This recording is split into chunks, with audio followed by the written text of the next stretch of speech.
விதி கருணை அடிப்படையில் வேலை வழங்கும் விவகாரம் தொடர்பாக நீதிமன்ற அவமதிப்பு வழக்கில் 2023ஆம் ஆண்டிலிருந்து தற்போது வரை உள்ள தலைமைச் செயலாளர்கள் அனைவரும் நீதிமன்ற அவமதிப்பு வழக்கில் உயர்நீதிமன்றத்தில் ஆஜராக வேண்டும் என்ற முக்கியமான உத்தரவை பிறப்பித்திருக்கிறது சென்னை உயர்நீதிமன்றம். இந்த வழக்கில் தாமாகவே இந்த வழக்கை நீதிமன்ற அவமதிப்பு வழக்காக எடுத்துள்ள சென்னை உயர்நீதிமன்றம் கருணை அடிப்படையில் பணி வழங்க வேண்டும் என்று நீதிமன்றம் பிறப்பித்த உத்தரவை ஏன் அமல்படுத்தவில்லை என்ற கேள்வியையும் தலைமைச் செயலாளர்களுக்கு உயர்நீதிமன்றம் எழுப்பியிருக்கிறது. 2023ஆம் ஆண்டுக்கு பிறகு கருணை அடிப்படையில் பல்வேறு பணி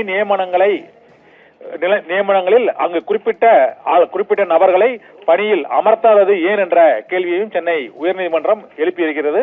கடந்த 3 ஆண்டுகளாக அந்த கருணை அடிப்படையிலான பணி நியமனங்களை நிரப்பாதது தொடர்பாகவும் நீதிமன்ற உத்தரவை கடைபிடிக்காதது மற்றும் பின்பற்றாதது குறித்தும் தலைமைச் செயலாளர்கள் நேரில் ஆஜராகி விளக்கம் அளிக்க வேண்டும் என்று சென்னை உயர்நீதிமன்றம் இந்த உத்தரவை பிறப்பித்திருக்கிறது. இது உயர்நீதிமன்றமே தாமாகவே முன்வந்து எடுத்த வழக்கில் நீதிமன்ற உத்தரவை தலைமைச் செயலாளர்களே பின்பற்றவில்லை என்றால் மற்ற அரசு ஊழியர்கள் அதை எவ்வாறு பின்பற்றுவார்கள் என்ற கேள்வியையும் எழுப்பியிருப்பதால் 2023ஆம் ஆண்டிலிருந்து கடந்த 2 ஆண்டுகளாக தலைமைச் செயலாளர்களாக இருந்த அனைவரும் நீதிமன்றத்தில் ஆஜராகி இந்த பணி நியமனத்தை அமல்படுத்தாதது தொடர்பாக விளக்கம் அளிக்க வேண்டும் என்று உத்தரவிட்டு இந்த வழக்கு விசாரணையை ஒத்திவைத்து சென்னை உயர்நீதிமன்றம் உத்தரவிட்டிருக்கிறது.